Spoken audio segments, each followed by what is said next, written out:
Baxın, bu sosial emosional öyrənmə nədir?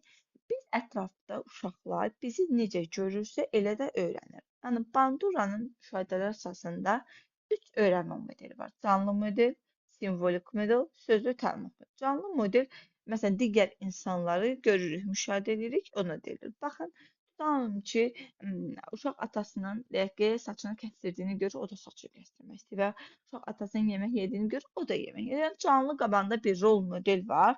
Onun elədiyi davranışları təkrarlayırsa, olur canlı model. Simvolik model odur ki, filmlərdə, televiziyada, YouTube-da və s. görür, müşahidə edir.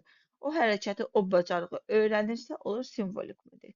Sözlü təlimat modeli olsa, davranışla bağlı təlimat vasitəli istemiyorum. Yəni yazılı olaraq davranışla bağlı nəsə öyrənirsə, öz üçün götürürsə, buna deyilir sözlü təlimat modeli.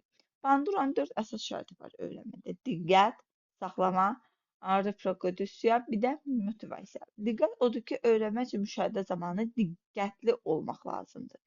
Diqqət yayılmadan hər amilə diqqət yetirmək, müşahidə edilən şəxs necə müşahidə, məsələn, tam ki, bir uşağı qaranlıq otağa salaq, onu müşahidə edək, bunun kimi. Yəni, gözdən, nəzərdən keçirir, diqqətimiz onda olmalıdır. Saxlama odur ki, müşahidə olunan davranışları yadda saxlamaq bacarığı və yaxud da ki, biz onların qeydini apara bilərik. Yəni, görək ki, bu hansı hərəkətləri təkrarlayır və təkrarlanır. Saxlamada qeyd edirik. Tətbiq odur ki, həmin davranışları öz üzərimizə tətbiq etməyimiz, öyrəndiklərimiz davranışları sanki yerinə yetiririk.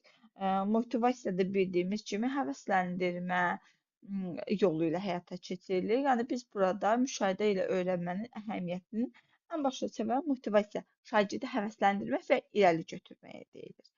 Yəni bu da